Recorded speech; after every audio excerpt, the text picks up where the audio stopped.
नंदिनी जी जो है बिहार के लिए और रक्सौल के लिए काफी अच्छा काम किया है।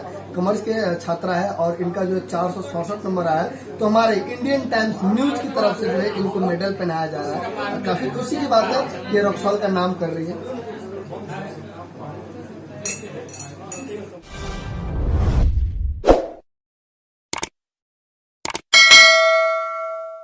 नमस्कार, मैं सुनील कविराज और आप देख रहे हैं इंडियन टाइम्स न्यूज। आज जो है बिहार बोर्ड का रिजल्ट आ चुका है, मतलब कि इंटर के छात्रों का जो है रिजल्ट आ चुका है, जिसमें स्ट्रीम है साइंस, आर्ट्स और कॉमर्स। इन तीनों विषयों का जो है रिजल्ट आ चुका है और टॉप 10 भी घोषित हो चुका है। और हमारे साथ एक ऐसी लड़की को आप लोगों के बीच में लाने वाला हूं, जिसने पूरे रक्सौल और चंपारण का जो है नाम गौरवान्वित कर चुकी है। उनका नाम है नंदिनी कुमारी और उनका नंबर की बात करें तो 467 मतलब 467 नंबर है। चलिए हम उनसे बात करते हैं और आप सबों के बीच में रूबरू कहराना चाहता हूँ। कहा जाता है यूँ कि लहरों से डरकर नौका पार नहीं होती, कोशिश करने वालों की कभी हार नहीं होती। तो ऐसे ही लड़की से हम बात कराने वाले हैं जिसने कोशिश किया और हार नहीं मारा और अपने पूरे रक्सौल, पूरे बिहार, पूरे चंपारण और अपने माता पिता का नाम जो है गौरवान्वित की हुई है। नंदिनी जी, हमारे चैनल पे आपका स्वागत है। धन्यवाद। मैं सबसे पहले आपसे जानना चाहता हूं कि आपने जो है स्टडी कैसे किया ताकि जो है आपका 467 जो है आपका नंबर आया। मेरे स्टडीज़ में मेरे टीचर्स का बहुत बड़ा सहयोग रहा है और उसके साथ साथ मैंने सेल्फ स्टडी किया है, जो कि बहुत इम्पॉर्टेंट है।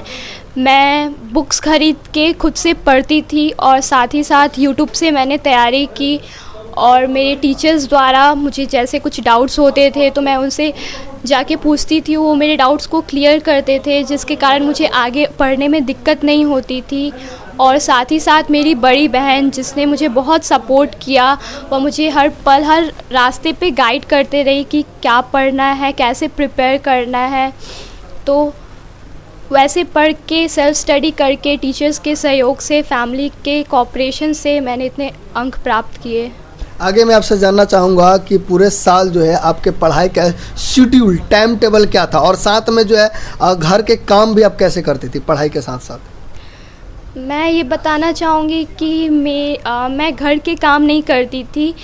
मेरी मम्मी मुझे घर के काम नहीं करने देती थी, मैं ऐसा बोलूँगी, क्योंकि शुरू से मेरी मम्मी सारे घर को संभालती है, सारे काम करती है। तो ऐसा नहीं है कि मेरे ऊपर बर्डन रहता था कि मुझे ये काम करना है या वो काम करना है। मेरा सारा फोकस पढ़ाई पे रहता था। तो मैं मुझे कोई फैमिली प्रेशर नहीं रहता था कि घर का काम करना है। तो मेरे पास बहुत टाइम रहता था और मैं उसमें टाइम टेबल बना के, जैसे 6 सब्जेक्ट्स थे टोटल, तो मैं कुछ मैंने हिंदी का कोचिंग नहीं किया, मैंने वो खुद से पढ़ा।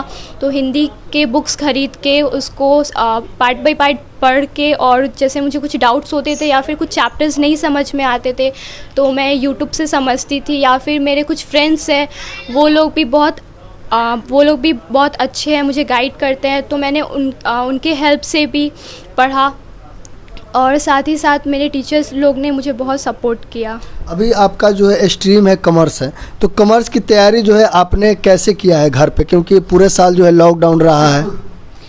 कॉमर्स की तैयारी के लिए मैंने डॉक्टर हज़ारी प्रसाद गुप्ता, हज़ारी सर, जो कि मेरे सर हैं, मैंने उनके यहाँ कोचिंग ज्वाइन किया और वो मुझे पढ़ाते थे। और उनका कोचिंग चलता है नागा रोड में और वो सारे बच्चे को पढ़ाते हैं। जैसे कि सभी जानते हैं, अकाउंट्स में 3 सब्जेक्ट्स होते हैं कॉमर्स में, तो वो सारे स्ट्रीम के सब्जेक्ट पढ़ाते थे हम लोगों को। और जैसे कुछ डाउट्स होता था तो वो क्लियर करते थे और चैप्टर को एक्सप्लेन करते थे हिंदी में, इंग्लिश में, क्योंकि वहाँ अलग अलग बच्चे रहते थे ताकि कोई बच्चे को लैंग्वेज प्रॉब्लम ना हो। बहुत बच्चे ऐसे थे जिनको इंग्लिश समझ में आती थी, बहुत बच्चे हिंदी मीडियम से थे, तो वो अपना बेस्ट देते थे और दोनों में एक्सप्लेन करते थे कि वहाँ कोई भी बच्चे को किसी भी प्रकार की कोई परेशानी ना हो। आगे आपसे मैं जानना चाहूँगा, आपने कॉमर्स में जो है 467 जो आपने नंबर लाया हुआ है, आगे जो है आपका उद्देश्य क्या है, आपका गोल क्या है, आगे आप पढ़ के क्या बनना चाहती हैं? मेरी माँ का सपना है कि मैं सिविल में कुछ करूँ। तो आपका क्या सपना है, आपका ड्रीम क्या है और आपकी हॉबी क्या है जिसे आप पूरा करना चाहती हैं लाइफ में? मेरा ड्रीम यही है कि मैं कुछ अच्छा करूँ, कुछ बड़ा करूँ, जिसके कारण मेरे फैमिली, मेरे पेरेंट्स को मेरे ऊपर गर्व हो और बहुत ज़्यादा गर्व हो। वो बड़ा गोल क्या है जो मैं- आपने स्वप्न देखा है अब उसको पूरा करने के लिए? मैं देश के लिए कुछ करना चाहूँगी और मैं शुरू से सोचती हूँ कि मुझे बीपीएससी करना है, मुझे बिहार के लिए कुछ करना है, तो मैं चाहूँगी कि मैं बीपीएससी क्रैक करूँ। बीपीएससी का full form? Bihar public service commission. इसके प्रारूप के बारे में आपको पता है कि हाँ ये कब जो है आप इसकी तैयारी कर सकती है, कब एग्ज़ाम दे सकती है? हाँ, बीपीएससी में एज लिमिट होता है, 21 ईयर से होता है और आप ग्रेजुएशन के बाद ही उसकी तैयारी कर सकते हैं और एग्ज़ाम दे सकते हैं। आप एलिजिबल तभी होते हैं। अब मतलब अभी आपके पास लगभग 3 साल से ज़्यादा समय है, इस बीच जो है आप कैसे तैयारी करने वाली हैं? मैंने सोचा है कि मैं इसकी तैयारी पहले खुद से करूँगी, घर पे रह के, और बहुत ऐसे लोग हैं जिन्होंने तैयारी की है, मैं उनसे हेल्प लेना चाहूँगी। और उसके बाद मैं अगर मुझे ऐसा लगा कि मुझे और तैयारी की ज़रूरत है या फिर मुझे और नॉलेज चाहिए, तो मैं सोचूंगी कि बाहर जाके तैयारी करूं, इंस्टीट्यूट ज्वाइन करूं, लेकिन मैं सबसे पहले सेल्फ करना चाहूँगी। अभी आपको मैं थोड़ा सा जानना चाहता हूं कि जैसे कि आप प्रशासनिक सेवा में जाना चाहती हैं, लेकिन प्रशासनिक सेवा में काफ़ी भ्रष्टाचार फैला हुआ है, तो आप उसको कैसे रोकेंगे, या आप भी भ्रष्टाचार में लिप्त होना चाहती हैं? नहीं, मैं ऐसा नहीं चाहूँगी कि मैं भ्रष्टाचार में लिप्त हो जाऊँ, क्योंकि देखा जाए आजकल तो भ्रष्टाचार की जड़ बहुत दूर दूर तक फैली हुई है। हर जगह, हर सेक्टर में भ्रष्टाचार है, जिसके कारण गरीबी है, बहुत ढेर सारी महंगाई, गरीबी, और जिससे निम्न वर्गीय लोगों को बहुत ढेर सारी परेशानी होती है।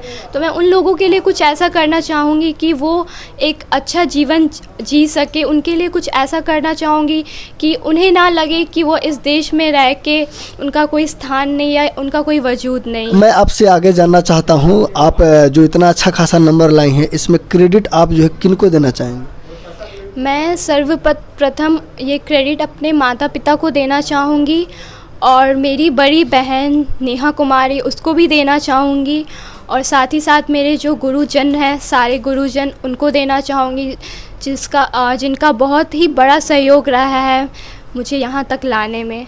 कुछ गुरुजनों का नाम बताना चाहेंगे जिन्होंने आपको पढ़ाया लिखाया और इतना आगे बढ़ाया? जी, मैं बताना चाहूँगी डॉक्टर हजारी प्रसाद गुप्ता, हजारी सर, और शंकर ठाकुर सर, उनके बारे में। साथ ही साथ मुझे मुकेश सर, चेतन सर, साजन सर, चंदन सर, ये सबका बहुत बड़ा सहयोग रहा है मुझे अच्छे से गाइड करने में। साथ ही साथ मुझे पटना में इंटरव्यू के लिए गाइड करने के लिए। और मैं साथ ही साथ अपने 10th के कुछ टीचर्स का नाम लेना चाहूँगी, जो कि प्रभु सर, प्रेम ज्योति मिस, सेवगन सर, ये सारे टीचर्स मुझे 10th तक मैंने अपना जो डंकन में समय व्यतीत किया है, इनके साथ बहुत अच्छा बॉन्डिंग रहा है और उन्होंने मुझे हमेशा गाइड किया, हमेशा मोटिवेट किया है कि अच्छा करना है और अच्छा बनना है। आपको कब पता चला कि आपका जो है बोर्ड से जो है मैसेज आया हुआ है वेरिफिकेशन के लिए, और जब आपको पता चला तो कैसा फील हुआ? मुझे ये खबर पता चली जब मैं बस में थी। मैं अपनी बहन के साथ नारायण घाट जा रही थी, जहाँ मेरी बड़ी मामी रहती है, और मैं बस में ही थी। तो मुझे 9 बजे के करीब में सुबह मेरी मम्मी का कॉल आया और उन्होंने मुझे बताया कि तुम्हारा नाम आया है। तो मुझे बहुत खुशी हुई, क्योंकि मैं चाहती थी कि मुझे अपने 10th से अच्छे मार्क्स मिले और मैंने मेहनत भी की उसके लिए। तो मुझे बहुत खुशी हुई जान के कि मेरा नाम आया है। जब आप पटना बोर्ड में गए तो वहाँ जो है आपसे क्या क्या सवाल पूछे गए, क्या क्या करवाया गया? वहाँ पे सवाल पूछे गए और राइटिंग टेस्ट हुआ, जो शायद वो राइटिंग मैच करते हैं। और साथ ही साथ वहाँ पे सारे प्रोफेसर लोग बैठे हुए थे, सारे सब्जेक्ट्स के। उन्होंने पर्सनली कुछ क्वेश्चंस किए सब्जेक्ट से रिलेटेड, और इंग्लिश में उन्होंने स्पीकिंग स्किल चेक किया और उन्होंने पूछा कि नाम क्या है और आपके नाम का मतलब क्या है, और बाकी सारे सब्जेक्ट्स में उन्होंने सब्जेक्ट से रिलेटेड क्वेश्चंस पूछे। कुछ मैसेज आपसे जानना चाहूँगा, जो लड़कियाँ जो है इस बार जो उनका अच्छा नंबर नहीं आ पाया है, या कुछ लड़कियाँ फेल हो गई है, या वैसी लड़कियाँ जो घर पे रहते हुए भी पढ़ाई नहीं कर पा रही, उनको उतना सपोर्ट नहीं मिल पा रहा है या हताश हो जा रही है, उनके लिए आप क्या कहना चाहेंगे? मैं उनके लिए कहना चाहूँगी कि प्रॉब्लम सबके पास होते हैं, उनके पास है, मेरे पास भी कुछ मेरे पर्सनल प्रॉब्लम्स रहे हैं, लेकिन मैं ये कहना चाहूँगी कि हमें उन प्रॉब्लम से घिरना नहीं चाहिए, हमें हमेशा ऊपर उठ के देखना चाहिए, कोई रास्ता खोजना चाहिए कि हम कैसे उससे बाहर निकले और कैसे अच्छा करें।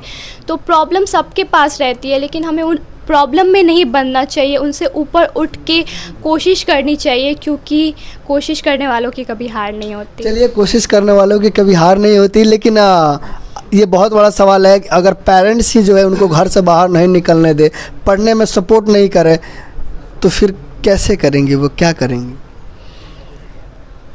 वो फ़ोन से भी पढ़ाई कर सकते हैं, लेकिन मैं ये कहना चाहूँगी कि पेरेंट्स का सपोर्ट होना बहुत बड़ी चीज़ होती है। और वैसे पेरेंट्स के लिए मैं कहना चाहूँगी कि उनको अपने बच्चों पे विश्वास करना चाहिए, ट्रस्ट करना चाहिए और उन्हें फ्रीडम देनी चाहिए। और सबसे बड़ी चीज़ भरोसा होता है, तो उनको भरोसा करना चाहिए अपने बच्चों पे और उन्हें आगे बढ़ने का मौका देना चाहिए। आपके पेरेंट्स का कितना सहयोग रहा है आपके एजुकेशन और आपके मतलब पढ़ाई से रिलेटेड और सारी चीज़ों से रिलेटेड? मेरे पेरेंट्स का भरपूर सपोर्ट रहा है मुझे हर चीज़ में, पढ़ाई से लेके और भी अधिक चीज़ों में, दूसरे चीज़ों में वो मुझे हमेशा सपोर्ट किए हैं।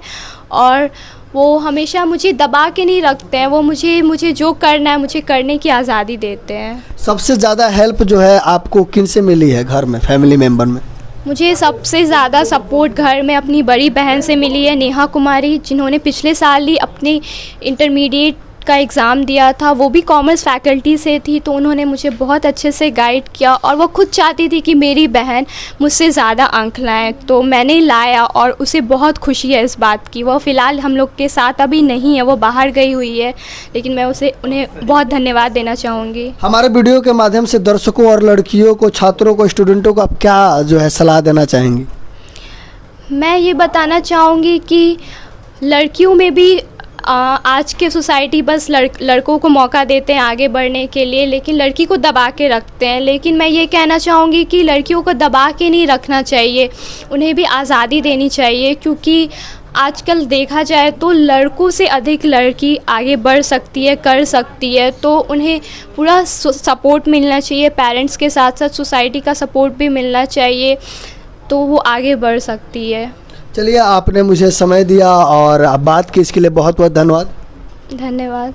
तो अब मैं इनके पिताजी से बात करूंगा और जानने की कोशिश करूंगा कि वो जो है कितना खुश है और वो क्या कहते हैं। अभी आपकी लड़की जो है काफ़ी अच्छा मार्क्स लाई है और पूरे रक्सौल का आपका नाम रोशन की है, क्या लग रहा है आपको? कैसा बहुत अच्छा लग रहा है सर।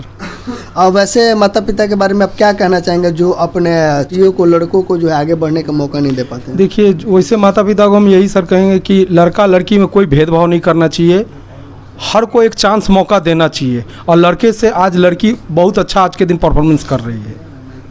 आपसे मैं जानना चाहता हूँ, एक पेरेंट्स से मैंने बात किया था कि आपकी लड़की बहुत इंटेलिजेंट है, उसको आप बाहर भेजिए, पढ़ने के लिए भेजिए, तो उन्होंने बोला नहीं, हमारे घर की लड़कियाँ बाहर नहीं जाएगी, उन्होंने साफ साफ मना कर दिया। नहीं, इस चीज़ का मैं हमेशा समाज में यह बताना चाहूँगा कि यह गलत है। बच्चों के भविष्य को हमेशा प्रधानता देना चाहिए और उनके इच्छा को समझना चाहिए कि वो क्या करना चाहते हैं, किस सब्जेक्ट से कैसे क्या करना चाहते हैं, और उसको पूरा सपोर्ट करना चाहिए।